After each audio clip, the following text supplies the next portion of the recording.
Subscribe now and press the bell icon. Never miss an update.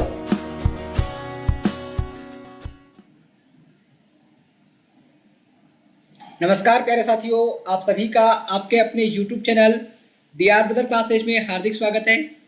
प्यारे मित्रों, जैसे आप सभी को एक वीडियो के माध्यम से सूचित किया गया था कि हाल ही में जो रीट परीक्षा आयोजित हुई है उसमें जो लेवल 1 का पेपर होता है उसमें पर्यावरण अध्ययन के 30 प्रश्न पूछे जाते हैं और उन 30 प्रश्नों में से 20 से 22 प्रश्न हमारी कक्षाओं से पूछे गए और इन सभी को मैं आपके सामने 20 से 22 प्रश्नों को विद प्रूफ रखने वाला हूं। आप सभी साथी वीडियो को अंत तक देख कर जाइएगा। साथियों, वीडियो को देखने के बाद आपको लगे कि ये प्रश्न वाकई में पूछे गए हैं तो आप वीडियो को लाइक कीजिएगा, अन्यथा आप वीडियो को डिसलाइक कर दीजिएगा।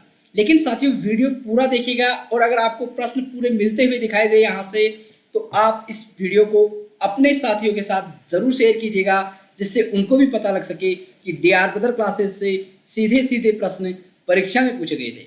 तो आइए साथियों, सबसे पहले मैं जो आपको बताने वाला हूं वो इस तरह से बताऊंगा कि पहले आपको मैं प्रश्न बताने वाला हूं जो नीचे स्क्रीन पर दिखाई दे रहा है। जैसे ये नीचे है साथियों, मैं आपको बता देता हूं, ये जो प्रश्न है नीचे प्रश्न आ रहे हैं, ये प्रश्न पेपर में पूछे गए और ये जो ऊपर वीडियो आ रहा है ये हमारे जो पहले आपको हल करवाए जा चुके हैं उनके वीडियो आ रहे हैं। जो उनके प्रश्न आपको जो वीडियो है उनकी कटिंग मैंने कलेक्शन किया है और उस कटिंग को मैं वीडियो को फिर से आपको चला के दिखाने वाला हूँ कि हमारे द्वारा क्या बताया गया था और परीक्षा में किस तरह से प्रश्न पूछे गए। तो आइए साथियों, हम पहले प्रश्न को देखने का प्रयास करते हैं। जैसे भी आपकी पेपर की सीरीज है, K हो, L हो, M हो, आप इन प्रश्नों को अपने पेपर में ढूंढिएगा कि क्या वाकई में यही प्रश्न थे जो हमारी परीक्षा में आए हैं, क्या यही पॉइंट हमारी परीक्षा में पूछे गए हैं। उसके बाद आप हम पर विश्वास कीजिएगा और उसके बाद ही इस वीडियो को लाइक कीजिएगा, शेयर कीजिएगा, लेकिन वीडियो को अंत तक देखिए। तो प्यारे मित्रों, देखिए पहला प्रश्न आप सभी को स्क्रीन पर दिखाई दे रहा है। पेपर में जो पूछा गया था प्रश्न था विशिष्ट से सामान्य का सिद्धांत निम्नलिखित में से किस में उपयोग होता है। अब देखिए साथियों, हमारे वीडियो में क्या बताया गया था। प्रैक्टिस पेपर 1 का पहला पेपर है, 13वां प्रश्न हमारा विशिष्ट से सामान्य का सिद्धांत किसमें प्रयोग होता है। विश्लेषण विधि, स्वतः शोध विधि, संश्लेषण विधि, आगमन विधि। आप सभी साथी आगमन और निगमन दोनों के उदाहरण याद कर लीजिएगा किस तरह से होते हैं। साथियों, विशिष्ट सामान्य सिद्धांत किसमें चलता है, आगमन विधि में चलता है। आप सभी साथी इस चीज को बिल्कुल नोट कर ले और रट ले एक तरीके से। ये प्रश्न छोटा सा प्रश्न है, पूछा जाता है बार बार परीक्षा में कि विशिष्ट सामान्य का सिद्धांत, विशिष्ट सामान्य का सूत्र कौन सी विधि में प्रयुक्त होता है। तो आगमन विधि में इसमें क्या किया जाता है। जो देखिए प्यारे मित्रों, आप सभी ने देखा होगा इस प्रैक्टिस पेपर 1 के 13वें प्रश्न में कितना जोर हमारे द्वारा दिया गया था कि ये प्रश्न आपका परीक्षा में पूछा जा सकता है और पूछा भी गया है। तो आइए साथियों, इसी तरह हम आगे के प्रश्नों पर चलते हैं। दूसरा प्रश्न आप सभी को स्क्रीन पर दिखाई दे रहा होगा और अगला प्रश्न है हमारा विशिष्ट से सामान्य का। देखिए प्यारे मित्रों, दूसरा प्रश्न है वन्य जीव सुरक्षा अधिनियम। देखिए प्रश्न किस तरह से आया था कि भारत में, देखिए प्यारे मित्रों स्क्रीन पर दिखाई दे रहा होगा, भारत में वन्य जीव संरक्षण अधिनियम किस वर्ष लागू हुआ। देखिए प्यारे साथियों, हमारा जो प्रैक्टिस सेट था उसमें पूछा गया है। मैं वीडियो चलाता हूं, आप वीडियो को सुनिएगा। वन्य जीव सुरक्षा अधिनियम कब पारित किया गया। Option A 1960, option B 1962, option C 1972, option D 1986। साथियों, वन्य जीव जो सुरक्षा अधिनियम था वो पारित किया गया था 1972 ईस्वी में। कब किया गया था साथियों, 1972 ईस्वी में। तो साथियों, आपने देखा कि वन्य जीव जो संरक्षण अधिनियम है वो कब पारित किया गया था। और साथियों, यही प्रश्न हमारे एक जो कम्युनिटी पोस्ट की जाती है वहां पर भी कुछ सप्ताह पहले करवाया गया था। देखिए आपको कम्युनिटी पोस्ट का पारित किया गया, कम्युनिटी पोस्ट का आपको 1960 दिखाई दे रहा होगा साथियों। ये जो कम्युनिटी पोस्ट है, ये कम्युनिटी पोस्ट देखिए साथियों, लगभग देखिए यहाँ पर आपको दिखाई दे रहा होगा लगभग 1000 साथियों ने वोट किया था और जिनमें से 95% साथियों ने इस प्रश्न का सही जवाब भी दिया था कि वन्य जीव जो सुरक्षा अधिनियम था वो 1972 में पारित किया गया था। तो आइए साथियों, आगे इसी प्रकार से हम अगले प्रश्न की चर्चा करते हैं। आप सभी को दिखाई दे रहा होगा साथियों, अगला जो प्रश्न है, देखिए अगला प्रश्न जो हमारा पूछा गया था राजस्थान का राज्य वृक्ष है। देखिए साथियों, हमारी कक्षा थी ये प्रैक्टिस सेट में नहीं, इसकी कक्षा मैंने आपको करवाई थी। राज्य व राष्ट्रीय प्रतीक आपको स्क्रीन पर दिखाई दे रही होगी। देखिए मैं आपको वीडियो चलाने का प्रयास करता हूँ, आप ध्यान से सुनिएगा कि क्या बताया गया था। साथियों, शुरुआत करते हैं राज्य व राष्ट्रीय प्रतीकों के बारे में। सबसे पहले हम शुरुआत करेंगे राज्य प्रतीक के बारे में। साथियों, राज्य प्रतीक में हम बात करते हैं राज्य वृक्ष की। साथियों, जो राजस्थान का राज्य वृक्ष है किसे कहते हैं हम, इस तरह से प्रश्न पूछे गए हैं अभी तक। राजस्थान का जो राज्य वृक्ष है वो हम खेजड़ी को कहते हैं। किसे कहते हैं साथियों? राजस्थान का राज्य वृक्ष हम खेजड़ी को कहते हैं। और इस राज्य वृक्ष खेजड़ी को सरकार के द्वारा 31 अक्टूबर 1983। तो प्यारे साथियों, आपने सुना होगा कि राज्य वृक्ष है, हमारी कक्षा में पढ़ाया गया था। यहाँ से सीधा सीधा प्रश्न पूछा गया है और आपको कुछ भी नहीं करना था, बस हमारी जो कक्षाएं थी उनको देखना था। उसमें से 20 से 22 प्रश्न पूछे गए। कोई यहाँ पर झूठ नहीं बताया जा रहा है, बिल्कुल मैं विद प्रूफ प्रत्येक प्रश्न रखने वाला हूँ। बस आप सभी साथी इस वीडियो को अगर आपने शेयर नहीं किया है तो अपने साथी दोस्तों के साथ शेयर कर दीजिएगा। तो आप सभी को 3 प्रश्न मैं बता चुका हूँ। चौथे प्रश्न की ओर चलते हैं साथियों। अब हम देखिए, आपको चौथा प्रश्न जो दिखाई दे रहा होगा साथियों, भारत का राष्ट्रीय जलीय प्राणी, ये प्रश्न भी इसी कक्षा से लिया गया है। राज्य व राष्ट्रीय प्रतीक में वीडियो चलाने का मैं प्रयास करता हूं। आप सभी इस वीडियो को बड़े ध्यान से सुनिएगा। इस वीडियो में क्या बताया गया है। प्रश्न है हमारा, भारत का राष्ट्रीय जलीय प्राणी। आपको विश्वास नहीं हो तो जो 2021 का भी लेवल 1 का पेपर है उनमें देखना, ये प्रश्न ऐसे के ऐसे पूछे गए हैं। तो सुनने का प्रयास कीजिए साथियों। भारत का जो राष्ट्रीय जलचर है, राष्ट्रीय जीव है, राष्ट्रीय जलीय जीव, वो है हमारा गंगा डॉल्फिन। गंगा डॉल्फिन है वो हमारा भारत का राष्ट्रीय जलचर है, राष्ट्रीय जलीय जीव है साथियों। और इसका वैज्ञानिक नाम साथियों, भारत का जो राष्ट्रीय जलचर। तो प्यारे साथियों, आपने सुना होगा कि जो भारत का राष्ट्रीय जलीय प्राणी है वो गंगा डॉल्फिन है और ये हमारे कक्षाओं में स्पष्ट रूप से बताए गए थे। तो आइए साथियों, हम 5 प्रश्नों की चर्चा कर चुके हैं। अब आगे के प्रश्नों को और देखने का प्रयास करते हैं। बस आप सभी साथी हमारा विश्वास बनाए रखिए, शेयर कीजिए, लाइक कीजिए। ठीक है साथियों, अब अगला प्रश्न हम देखने का प्रयास करते हैं। अगला प्रश्न आप सभी को दिखाई दे रहा होगा। भारत का जो साथियों, ये प्रश्न पूछा गया था, सौर परिवार का सबसे बड़ा ग्रह कौन सा है। और अभी जो लास्ट की जब 15 दिन शेष बचे हुए थे तब मैंने कहा था कि रीड के मात्र 15 दिन शेष में मैं आपको 15 कक्षाएं देने वाला हूं। उनमें से मैंने 3 कक्षाएं लगाई थी और तीनों कक्षाओं में से 3 से ज्यादा प्रश्न मिले थे। मैं आगे की कक्षाएं भी लगाता, लेकिन आप सभी साथियों का सहयोग नहीं मिलने की वजह से मैंने कक्षाएं नहीं लगाई। तो साथियों, आप देखिएगा इस प्रश्न को कैसे पूछा गया था, मैंने आपको पढ़ाया था हमारी जो आखिरी की 15 दिन की पहली कक्षा थी उनमें। सुनिए एक बार फिर से वाली है। तो आप सभी साथियों ने अगर अभी तक हमारे इस वीडियो को लाइक नहीं किया है तो लाइक कीजिए और चैनल को सब्सक्राइब नहीं किया है तो चैनल को सब्सक्राइब कर लीजिए। ठीक है साथियों, अगर सबसे बड़ा पूछ लिया जाए, देखिए साथियों, आपको कितनी सी देर में ये चीजें याद हो गई होगी। सबसे बड़ा तो बृहस्पति है। अब आपसे कोई सा भी ग्रह का क्रम पूछ लिया जाए तो आप बड़ी आसानी से इनको जमा कर। तो साथियों, आपने सुना होगा सबसे बड़ा ग्रह कौन सा था, बृहस्पति था। आपको स्क्रीन पर दिखाई दे रहा होगा, मैंने पूरे ग्रहों को आकार के आधार पर, सूर्य से दूरी के आधार पर क्रम से जमा कर बताया था और आपसे कहा भी था कि यहाँ से प्रश्न पूछा जा सकता है। तो आइए साथियों, अगले प्रश्न की हम चर्चा करते हैं। ऐसे ही हम 20 से 22 प्रश्न जो पूछे गए हैं उनकी चर्चा करने वाले हैं।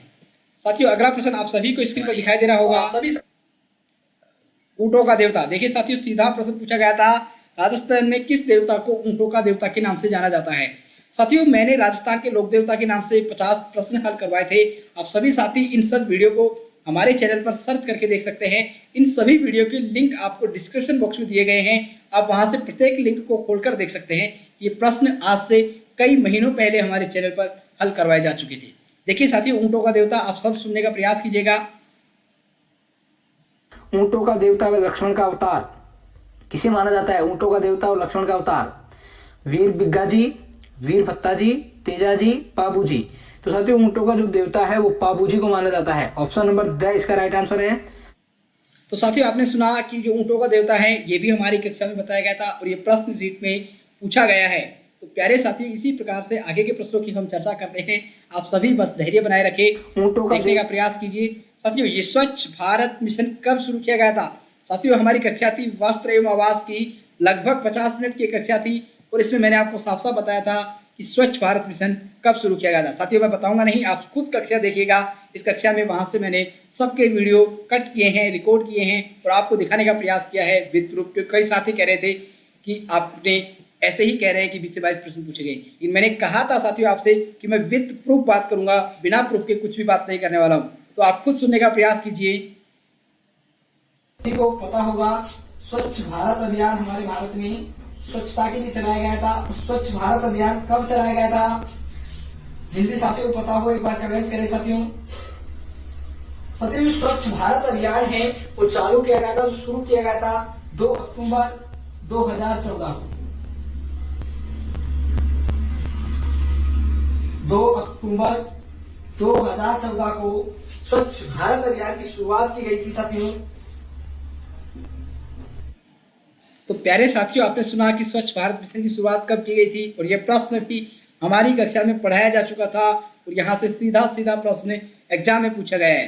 तो अगले प्रश्न की ओर चलते हैं साथियों। देखो, अगला प्रश्न है हमारा, देखिए यहाँ पर प्रश्न पूछा गया है, निम्नलिखित में से कौन सा एंजाइम लार में उपस्थित होता है साथियों। और यहाँ पर हमारा प्रश्न आप देखने का प्रयास कीजिएगा कि प्रश्न हमारा इस तरीके से था, लार में कौन सा एंजाइम पाया जाता है। आप ढूंढ सकते हैं क्योंकि यहाँ पर देखिए 2 एंजाइम बताए गए। आप वीडियो सुनिए, उसके बाद मैं चर्चा करता हूँ आपसे। लार में कौन सा एंजाइम होता है? ऑप्शन है टाइलिन। साथियों यहाँ पर जो मिसप्रिंट हुई है, ये जो एन है दोबारा आ चुका है, इसको आप ये समझे ptyalin. Option B lysozyme, option C A व बी दोनों, ऑप्शन डी लाइपेज। एक बार सभी साथी आंसर कमेंट करें। साथियों जो लार में एंजाइम पाए जाते हैं वो दोनों एंजाइम पाए जाते हैं, टाइलिन और लाइसोजाइम। तो हमारा राइट आंसर हो जाएगा ऑप्शन नंबर सी साथियों, ए व बी दोनों।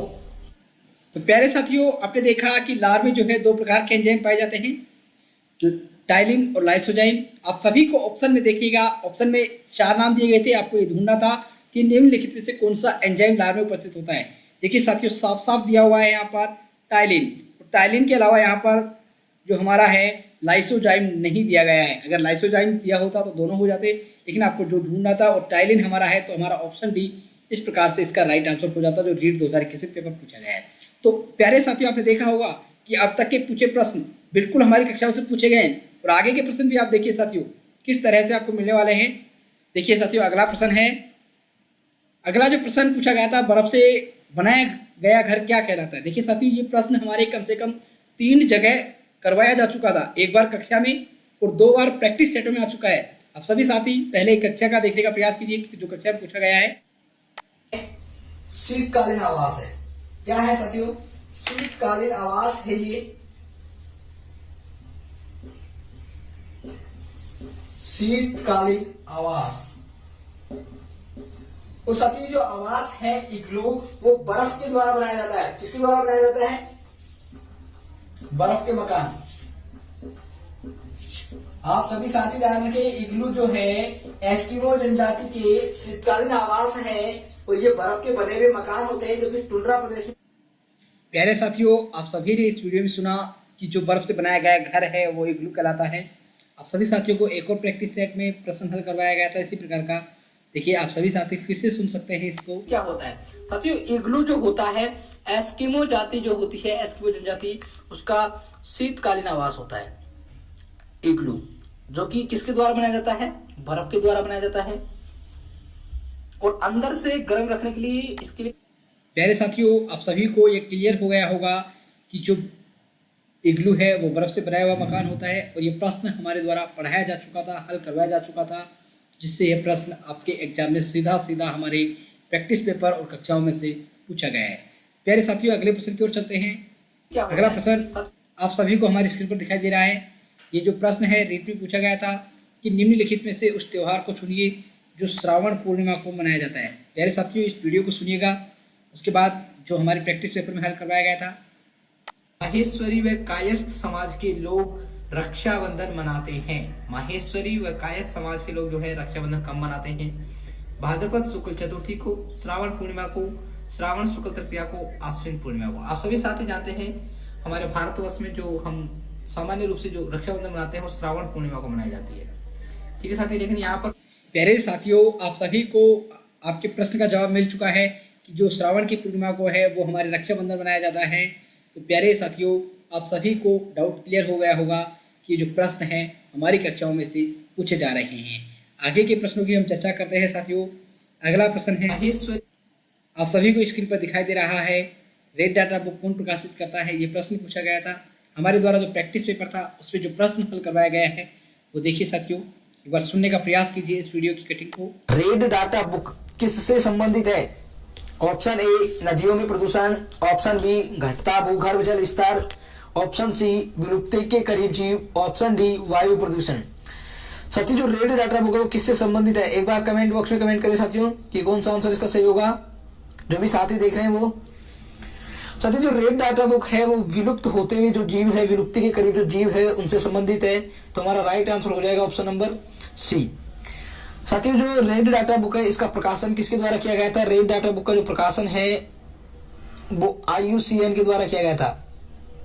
आप सभी साथी ध्यान रखें। प्यारे साथियों, आप सभी को आपके प्रश्न का जवाब मिला होगा कि रेड डाटा बुक का जो प्रकाशन कौन करता है वो IUCN के द्वारा किया जाता है।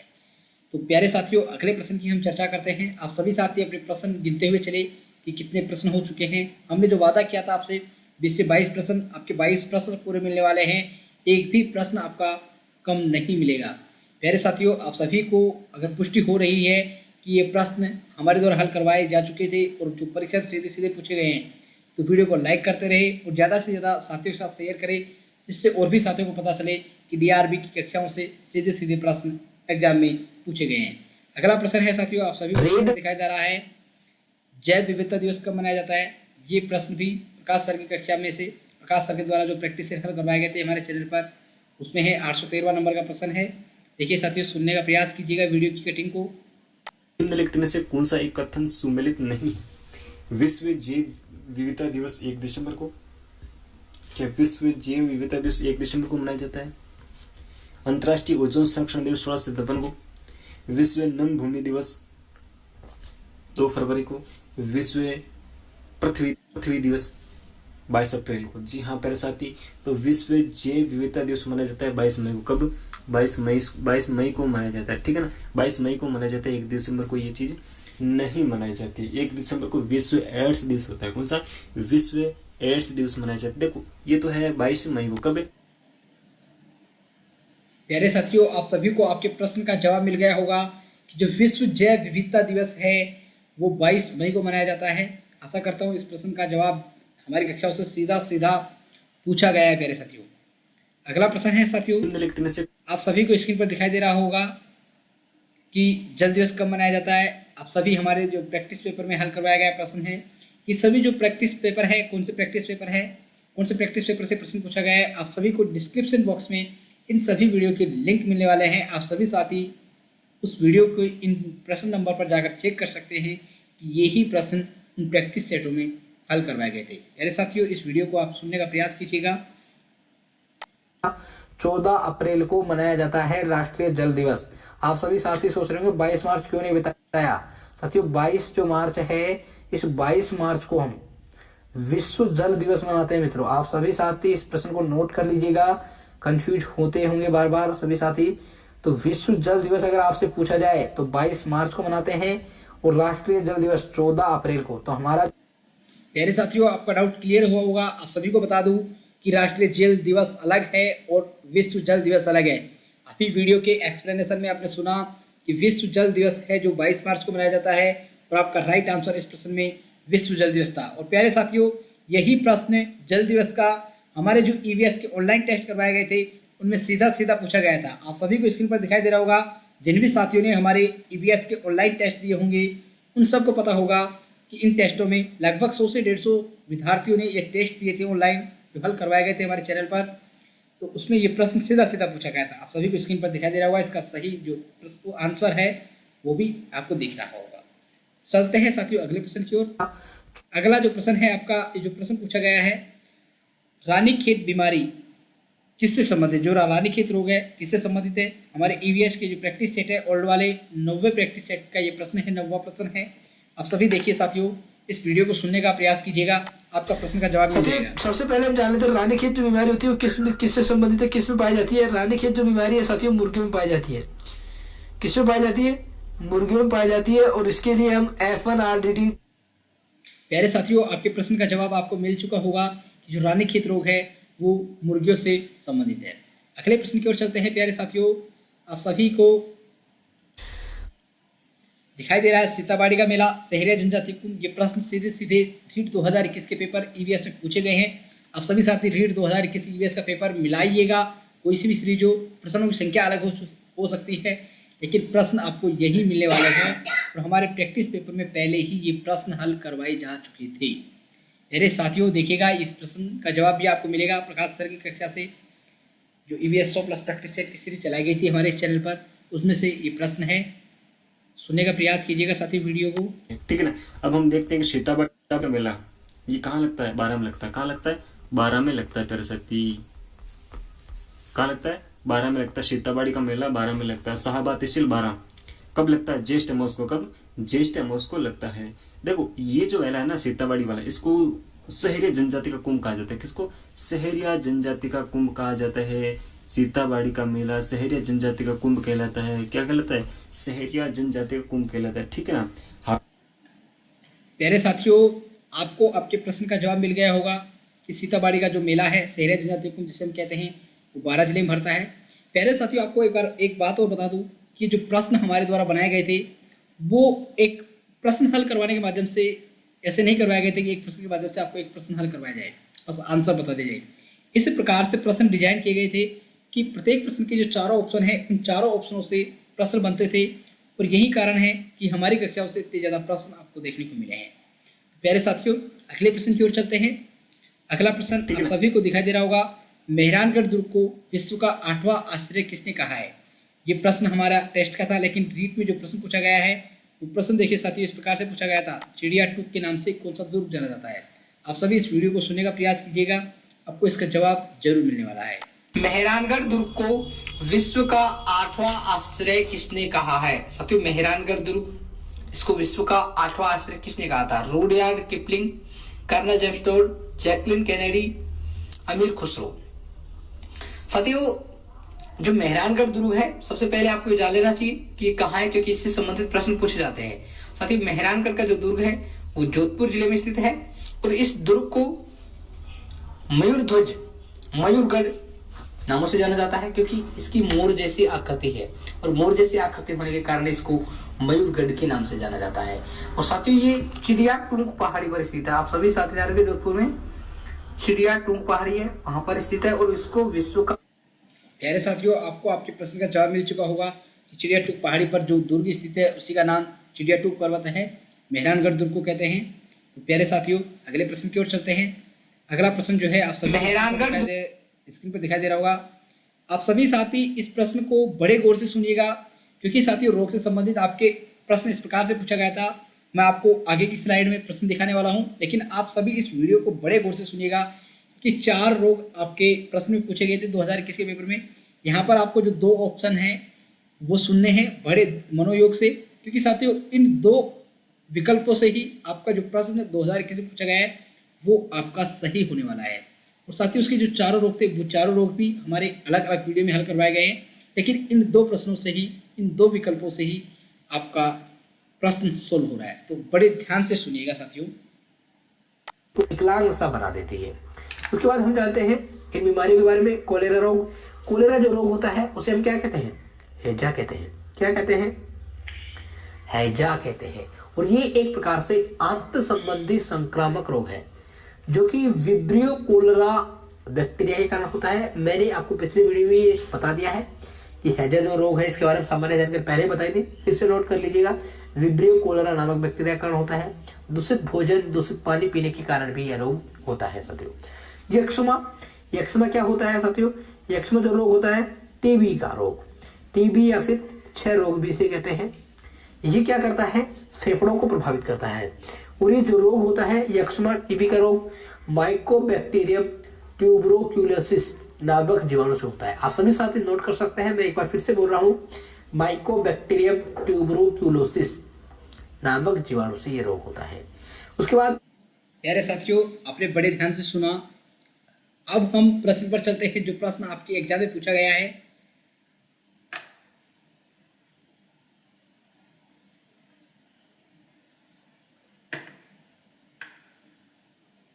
प्यारे साथियों, जो प्रश्न है आपका विकलांग सा बना देती।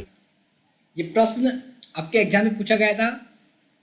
आपको सिर्फ देखना था, ऑप्शन में दिखाई दे रहा होगा साथियों, हैजा रोग। देखिए, मैंने कहा था आपको हैजा रोग और अभी यक्ष्मा रोग जिसे हम टीबी या क्षय रोग कहते हैं, इन 2 की हमने चर्चा की थी। तो हैजा जो रोग मैंने अभी आपको पिछले वीडियो में आपने सुना होगा, जो कक्षा में प्रैक्टिस पेपर में हल करवाया गया था। हैजा रोग किसके कारण होता है? विब्रियो कोलेरा के कारण होता है। तो आपको चौथे विकल्प में क्या देखना था? डी ऑप्शन देखना था। तो पहला ऑप्शन तो आपका गलत हो जाता है। इन तीनों में डी है, तो इन 3 आंसर होने की आपकी संभावना है। अब प्यारे साथियों, आपको क्या करना है, 6 रोग देखना है। अभी हमने 6 रोग की चर्चा की थी, आपको बताया था कि 6 रोग किसमें पूछा गया था। प्रैक्टिस पेपर के वीडियो में आपने सुना था। 6 रोग जो है साथियों, जिसे हम यक्ष्मा कह रहे थे अभी, वो माइकोबैक्टीरियम ट्यूबरोकुलोसिस से होता था। तो आपको देखना है तीसरे में बी ऑप्शन कौन से में है, पहले दूसरे में नहीं है, तीसरे में नहीं है, तो चौथे, ये देखिए साथियों, तीसरा जो विकल्प है हमारा, उसमें आपको बी आंसर ढूंढना है। तीसरे में बी नहीं है, इसमें भी बी नहीं है, इसमें बी है।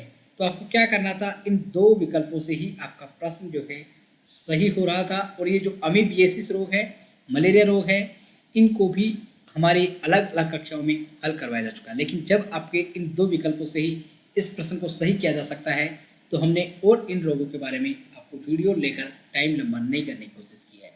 मेरे साथियों, अगले प्रश्न की ओर चलते हैं। अगला प्रश्न आप सभी को स्क्रीन पर दिखाई दे रहा है। साथियों, प्रत्येक प्रश्न यहाँ से बिल्कुल पूछे गए हैं, आप सभी को पुष्टि हो रही होगी, क्योंकि साथियों आपको किसी भी तरह का झूठ नहीं बोला गया था कि 20 से 22 प्रश्न पूछे गए हैं। आप सभी इन सब वीडियो को एक प्रकार से पुष्टि कर सकते हैं कि प्रश्न पूछे गए हैं या नहीं। और आप प्रश्न गिनते रहिएगा कि कितने प्रश्न हो गए, जितने बताए हैं उतने मिले हैं या नहीं। मेरे साथियों, वीडियो को सुनिएगा। प्रश्न आपसे पूछा गया है, विटामिन ए की कमी से कौन सा रोग होता है। इस वीडियो को सुनने के बाद आपको इस प्रश्न का जवाब जरूर मिलेगा। और 3 हमारा राइट आंसर है साथियों। आप सभी जानते हैं रतौंधी विटामिन ए की कमी से होते हैं। प्यारे साथियों, आपको आपके प्रश्न का जवाब मिला होगा। विटामिन ए की कमी से रतौंधी होता है, और यही प्रश्न में पूछा गया था। प्यारे साथियों, अगले प्रश्न की ओर चलते हैं। अगला प्रश्न है, अफीम किससे प्राप्त होती है। ये प्रश्न आपसे पूछा गया है, और यहाँ पर हमारा जो प्रश्न है प्रैक्टिस पेपर का, उसको सुनने का प्रयास कीजिएगा। अफीम का वानस्पतिक नाम क्या है। Emblica officinalis, Papaver somniferum, Rauvolfia serpentina, Cinchona species. साथियों, अफीम का जो वानस्पतिक नाम है पेपेवर सोमनिफेरम है। आप सभी साथियों को जानकारी के लिए ध्यान रखिएगा, अफीम का जो पादप कुल है वो पेपेवरेसी का है। किसका है, पेपेवरेसी का है। प्यारे साथियों, आशा करता हूँ आपको इस प्रश्न का जवाब मिला होगा, क्योंकि साथियों अफीम का जो पादप कुल है वो पेपेवर सोमनिफेरम का है, और इसी से अफीम प्राप्त होती है। तो आपका जो राइट आंसर होता है इसमें अफीम किससे प्राप्त होती है, पेपेवर सोमनिफेरम हो जाता। अगला प्रश्न जो है साथियों, आप सभी को इस दिखा रहा है। ये जो प्रश्न है पर्यावरण के जैविक घटक से संबंधित प्रश्न पूछा गया है। हमारा जो प्रैक्टिस पेपर था उसमें ये प्रश्न हल करवाया गया है, लेकिन आपको ऑप्शन अलग दिख रहे होंगे। लेकिन प्यारे साथियों, आप इस वीडियो का एक्सप्लेनेशन सुनिएगा इस प्रश्न का। इस वीडियो के एक्सप्लेनेशन के बाद आपका जो डाउट है वो क्लियर हो जाएगा कि ये जो प्रश्न है ऑप्शन अलग होने के बाद भी हमारे प्रश्न से कैसे मिलता हुआ नजर आ रहा है। तो ध्यान से सुनिएगा प्यारे मित्रों। जैविक घटक हैं, उनके कितने प्रकार हैं, आप सभी जानते हैं क्या। अगर आप नहीं जानते हैं तो भी कमेंट करें, वो जानते हैं तो बहुत अच्छी बात है प्यारे दोस्तों। ठीक है, तो जैविक घटक है उत्पादक, उपभोक्ता, अपघटक। ठीक है, ये बिल्कुल कौन है, जैविक घटक हैं। तो ऑप्शन डी हमारा बिल्कुल करेक्ट है। आपको चीजें आपको बता दूं अगर आप चाहें तो, उत्पादक क्या होते हैं, ठीक है ना। तो प्रकृति इस प्रकार के जीव जो अपना भोजन है स्वयं निर्माण करते हैं। तो स्वयं कैसे बनाते हैं अपना भोजन, वो बनाते हैं जो अपने पास एक ऊर्जा का असीमित भंडार है सूर्य। ठीक है, उससे अपने भोजन का निर्माण करते हैं। ठीक है, तो अपने भोजन का स्वयं निर्माण करने वाले कौन हैं, पेड़ पौधे, पादप हैं। प्यारे साथियों, आपको आपके प्रश्न का जवाब मिल चुका है, क्योंकि यहाँ पर देखिए क्या पूछा है, पर्यावरण की जैविक घटक है। और सीधा सीधा ऑप्शन ए में ही पौधे हैं, और पेड़ पौधे आपको बता चुके हैं जैविक घटक में शामिल होते हैं। जैविक घटक में उत्पादक, उपभोक्ता और अपघटक तीनों शामिल होते हैं, और उत्पादक से पेड़ पौधे संबंधित है। और ये जो 3 ऑप्शन है, पहाड़, नदियाँ और ये मैदान, ये तीनों जो है हमारे अजैविक घटक है। तो प्यारे साथियों, आप इस प्रश्न का बड़ी आसानी से जवाब दे सकते थे। अगले प्रश्न की ओर चलते हैं साथियों। अगला प्रश्न, ग्रेगर जॉन मेंडल ने शोध कार्य किस पर किया है, उससे संबंधित प्रश्न है। प्यारे साथियों, आप इस वीडियो को सुनने का प्रयास कीजिए, उसके बाद आपका डाउट क्लियर हो जाएगा। इन्होंने जो प्रयोग किया किस पर किया, मटर व चूहों पर प्रयोग किया। प्यारे साथियों, आपको आपके प्रश्न का जवाब मिल चुका है, लेकिन आप सभी को यहाँ पर उद्यान मटर और चूहा दोनों पर संशय हो रहा होगा। लेकिन साथियों, आपको बता दूं, इन्होंने प्रमुख रूप से जो प्रयोग किया था वो उद्यान मटर पर किया था। किस पर किया था, उद्यान मटर पर किया था। प्यारे साथियों, आप सभी वीडियो को पूरा सुनिएगा।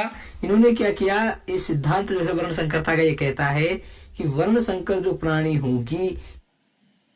प्यारे साथियों, इन्होंने जो प्रयोग किया है वो उद्यान मटर पर प्रमुख रूप से किया है। चलते हैं साथियों अगले प्रश्न की ओर।